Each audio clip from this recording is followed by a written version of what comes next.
نحمده ونصلي على رسوله الكريم اما بعد فاعوذ بالله من الشيطان الرجيم بسم الله الرحمن الرحيم فاسألوا أهل الذكر إن كنتم لا تعلمون صدق الله مولانا العظیم۔ ایک دوسرے سوال کی طرف ہم چلتے ہیں، اور سوال یہ ہے کہ آج کل جو ہیومن ملک بینک کے میں جو عورتیں دودھ جمع کر کے نومولود بچوں کو ہے نا اس دودھ کو پلایا جاتا ہے، تو اس کے بارے میں شرعاً کیا حکم ہے؟ کیا کوئی صورت جائز کی ہے یا نہیں ہے؟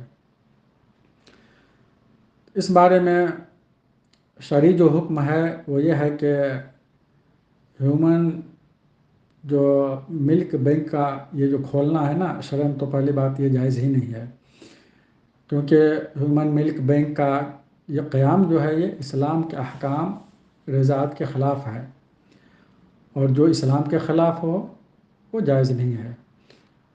احکام رضاعت قرآن مقدس میں جو بات آئی ہے، بچہ یا بچی 2.5 سال کی عمر میں کسی عورت کا دودھ پی لے تو دودھ پلانے والی عورت اس کی رضع ماں بن جاتی ہے، اور اس عورت کا شوہر جس سے اس عورت کا دودھ اترا ہے اس دودھ پینے والے بچہ یا بچی کا رضع باپ بن جاتا ہے، اور یہ دودھ پلانے والی عورت کے بچے اس دودھ پینے والے بچے کے رضاعی بھائی بہن بن جاتے ہیں۔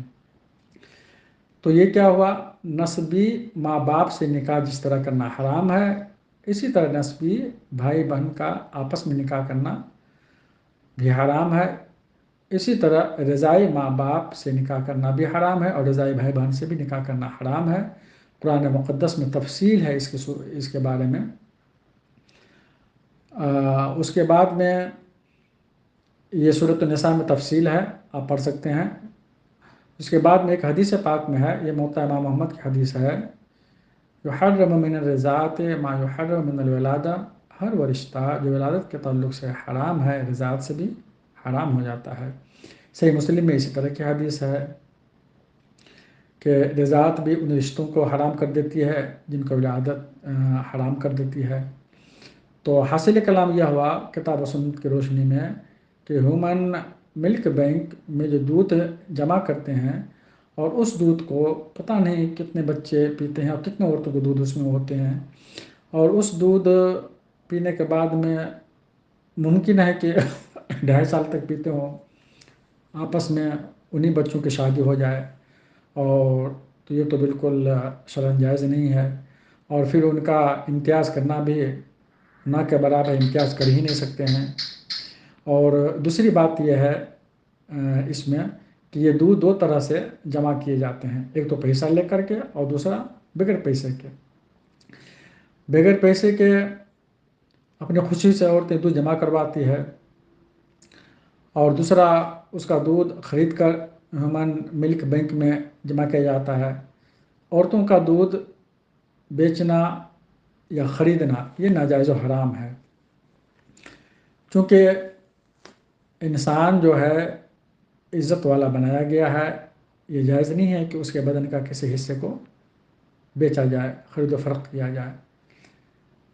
ایسا کرنے سے حقیر و ذلیل کا کام یہ ہوتا ہے، اور آدمی کا جو جزء مال جسم کا جو حصہ ہے وہ قدر کی چیز ہے، اسے خرید و فروخت کرنا جائز نہیں ہے۔ تو دو وجہیں آئی اس میں کہ جس کی بنا پر شریعت نے حرام ناجائز قرار دیا ہے۔